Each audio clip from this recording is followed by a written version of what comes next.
So yeah, I had a bit of spare time, more than I planned, and my wife said, you should get a hobby. She said, you should get a hobby. But my problem is this used to be my hobby, and then it became like this, and I don't really remember when it changed. It was just, hey, do a bit of comedy, that'd be fun, and then here we are. I don't really remember when it changed over. Like I've been doing it for 25 years. Like 25 years ago, I was doing pharmacy, right? I was doing pharmacy at Sydney University, and I was in the lab, okay? And we were making drugs. We used to call it cooking class. We were making suppositories in particular. And my mate, he was like putting all the medication in the mould, he just flattened it all down, and he looked up at me and he said, this is the most fun part of the course.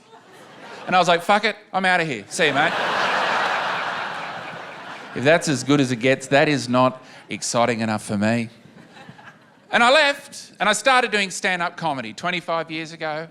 And this is how my career's gone. I was sort of like, I started here. I was pretty good when I started, and this is how it went. I started, and then I just sort of improved, just very slowly, nothing too exciting. If you've seen me over the years, you'll know it's true. Oh yeah, this show is just slightly better than last year. I mean, that's how it goes. And then I got the gold logie, and then it went like that. That's where I am now, here with you. And you know what I've got to show for it?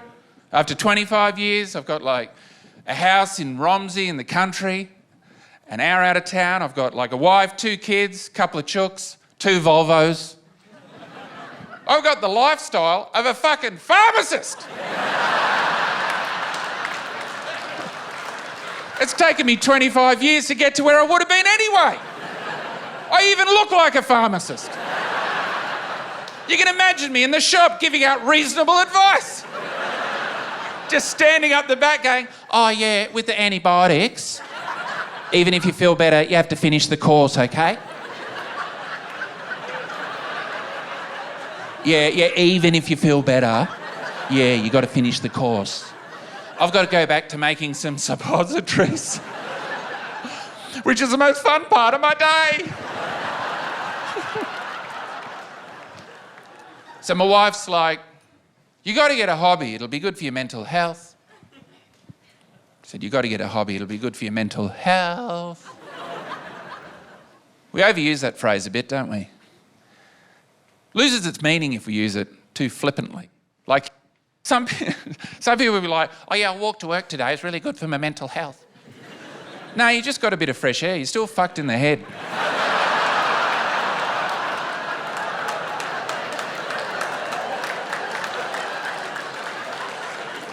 Like, you need to be assessed, you need some heavy medication. It's gonna take more than a fucking stroll, mate.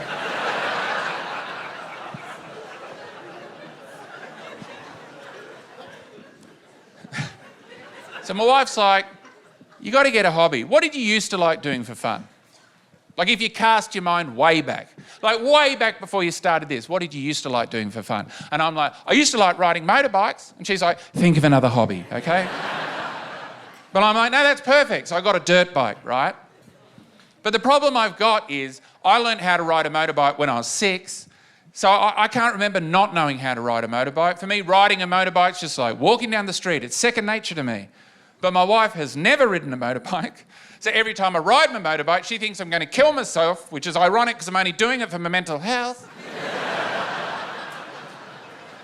She lays it on thick too. She'll be on the back deck with the kids going, don't forget the children love you. Be careful out there, you're a father. But I've found when I ride the motorbike, the more I wind her up, the more relaxed I feel. Stressing her out is my new zen. So I'm like, nying, nying, I don't even have a helmet on today. I've taken up smoking, fuck it. I've got thongs on. I hope there are no high tension wires tied across the bush track. I'd hate to lose my head, it'd be terrible for my mental health.